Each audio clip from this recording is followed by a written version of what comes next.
Jail ముందు ఏం జరిగింది, జైల్లో ఏం జరిగింది, జైలు తర్వాత చాలా ధైర్యంగా మొన్న బన్నీ అంటే అల్లు అర్జున్ అరెస్ట్ గురించి కూడా తను చాలా బోల్డ్గా ట్వీట్ చేశారు. ఏం జరుగుతోంది, లెట్స్ ఫైండ్ అవుట్. కస్తూరి గారు నమస్కారం. నమస్తే స్వప్న గారు. నేను మీ తెలుగుకి చాలా ఫ్యాన్ని, కానీ మీరు మాట్లాడే అలాంటి ప్యూర్ తెలుగు నాకు అస్సలు రాదు. I will talk normal. కానీ తెలుగు వారి గురించి మీరు మాట్లాడారు కాబట్టి ఇంత పెద్ద. నేను తెలుగు వారి గురించి మాట్లాడలేదు, మళ్ళీ మళ్ళీ అదే స్థాపించకండి. అంతేనా? అలా కోర్టే చెప్పేసింది, మీరు మళ్ళీ మళ్ళీ అలా. I tell everybody, don't establish that I talked about Telugu people. Right. I talked about some people in Tamil Nadu. But with Telugu antecedents. వాళ్ళు ఇక్కడ తెలుగు ప్రదేశం నుంచి అక్కడ వలసే వచ్చే ఒక కుటుంబాన్ని గురించి మాట్లాడితే అది పొలిటికల్ స్పీచ్. దానికి ఇక్కడ ఉన్న వాళ్ళకి ఎవరికి సంబంధం లేదు, అక్కడ ఉన్న వాళ్ళకి కూడా సంబంధం లేదు. అది అందరికీ తెలుసు.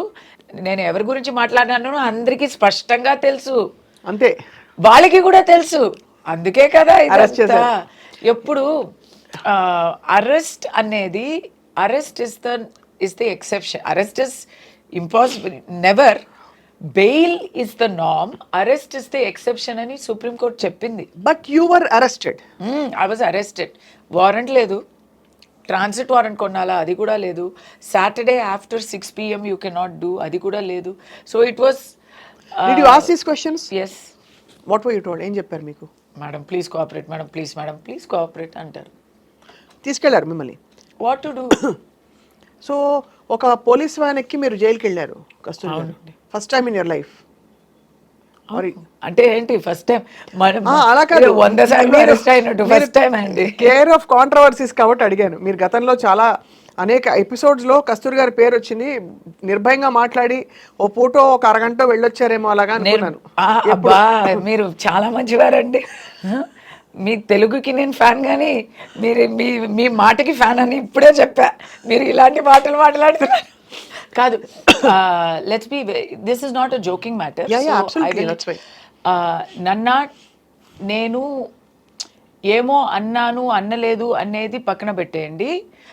నేను అన్నలేదు అనేదే నేను ఎస్టాబ్లిష్ చేశారు. కరెక్ట్. నేను అన్నలేదు, కానీ నేను అన్నలేని విషయాల్ని అన్నాను.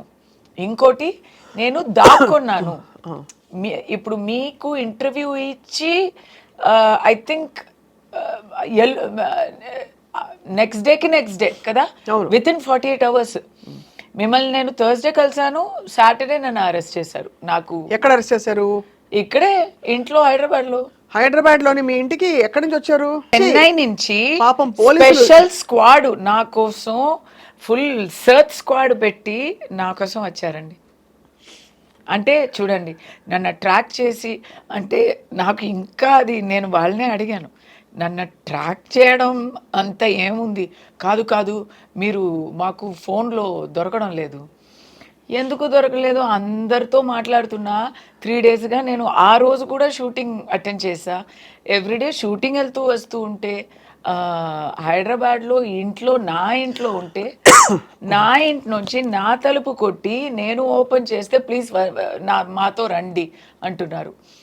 ఎక్కడ తీసుకెళ్ళారు? ఇక్కడి నుంచి I was taken to Egmore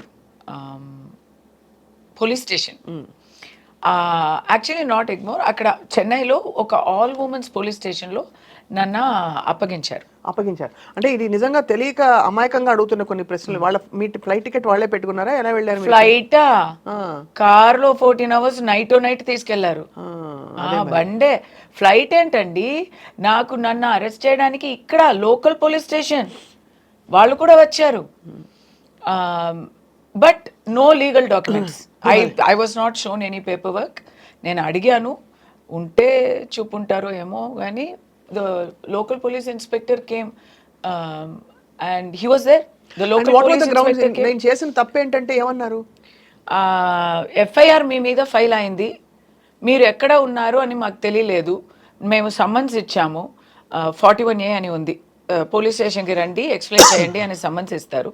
summons ఇచ్చాము, మీరు దానికి రెస్పాండ్ అవ్వలేదు. నాకు సమ్మన్స్ ఏం దొరకలేదు కదా, నేను ఇక్కడే ఉన్నాను కదా, అది తెలీదు. మీ మెడ్రాస్ అడ్రస్లో మేము సమ్మన్స్ ఇచ్చాము, మెడ్రాస్ అడ్రస్లో ఎవరు ఉన్నారు, ఎవరు లేరు, అదే మరి. ఖాళీగా ఉంది. సో అక్కడ సమన్స్ ఇచ్చారంట. సో ఓకే, అది మీకు తెలుసుంటుంది కదా. ఎలా తెలుసుంటుంది? ఎవరైనా చెప్పుంటారు కదా. ఎలా చెప్పుంటారు? మీరు అందరితో కాంటాక్ట్లో ఉన్నారే కదా, అంటే మీరు ఎందుకు కాంటాక్ట్ చేయలేదు? అంతే కదా.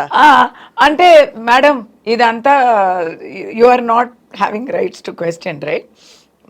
You can either come with us now, scene చేయక వస్తారా, లేదా సీన్ అవుతుంది అని బెదిరిస్తే ఆ లాస్ట్ మినిట్లో మనం ఏం చేస్తామండి? నన్ను చుట్టూ 3 లేడీ కాప్స్, 6 మగ కాప్స్ ఉన్నారు. ఇక్కడ లోకల్ స్టేషన్ కూడా, అక్కడ చెన్నై నుంచి వచ్చే వాళ్ళు అదే కూడా డైలాగ్ గుర్తొస్తుంది, don co పకడ్నా Mushkil he Nahi నాముమ్కిన్ high అన్నట్టు. ఒక పెద్ద డాన్ అరెస్ట్ చేసినట్టు ఒక పద్మ వ్యూహం అంతా చేసి నన్ను తీసుకెళ్ళిపోయారు. సో దాంట్లో నేను అడిగాను ఇంత అవసరమా అనేది. But when there is political pressure, వాళ్ళు అర్థం చేసుకోండి అంటే వాళ్ళు చెప్పలేరు కదా, మేమే అర్థం చేసుకోవాలి. వెన్ దెర్ ఇస్ నైట్ అంతా వాళ్ళకి ఫోన్స్ వస్తూ ఉన్నాయి, ఎక్కడ ఉన్నారు అని. హైయర్ ఆఫీసర్స్ అడుగుతున్నారు, గవర్నమెంట్ నుంచి అడుగుతున్నారు, అన్నీ వస్తున్నాయి. నేను ఇది అంతా టోటల్గా ఎందుకు ఇక్కడ చెప్పలేమంటే, I don't want to compromise the cops also, because Chennai police వాళ్ళు నన్ను చాలా బాగా ట్రీట్ చేశారు. ఆ ట్రిప్లో అయితే నన్ను బాగా చూసుకున్నారు, నన్ను ఒక రెస్పెక్ట్తోనే తీసుకెళ్లారు. ఈ రెస్పెక్ట్లో ఏం తక్కువ లేదు, లోటు లేదు. బట్ నేను, నా నోరు తెలీదా, నేను క్వశ్చన్ మీద క్వశ్చన్ నేను అడుగుతూ ఉన్నాను. ఇది ఎందుకు ఇలా చేయొచ్చు కదా, ఇది ఎలా చేశారు మీరు, ఇప్పుడు ఎందుకు ఇప్పుడు అని మరీ లా పాయింట్స్ క్వశ్చన్స్ అడుగుతూ ఉంటే, మేడం మీరు క్వశ్చన్స్ అడుగుతున్నారు బట్ దానికి జవాబులు నేను చెప్పలేకపోతున్నాము అని ఆయన చెప్తే, దాని తర్వాత అక్కడి నుంచి ఎగ్మోర్ తీసుకెళ్ళి అక్కడి నుంచి స్ట్రైట్ గా జైలు తీసుకెళ్ళిపోయారు. సాటర్డే అరెస్ట్ చేస్తారు అంటేనే you can tell it is not అ మామూలు అరెస్ట్. అవును, ఎందుకంటే బెయిల్కి, కోర్టుకి, దానికి టైం ఇవ్వడానికి దానికి చేస్తారు. ఎప్పుడు హై ప్రొఫైల్ అరెస్ట్ లేదా కొంచెం హై ప్రెషర్ అరెస్ట్ అంటే వీకెండ్లో అరెస్ట్ చేస్తారు. Because you cannot get bail, you cannot approach court, relief దొరకదు, ఖచ్చితంగా జైలు చూసి తీరాలి అని అనుకుంటే ఫ్రైడే నైట్ నుంచి మండే మార్నింగ్ వరకు that is the dangerous time for arrest.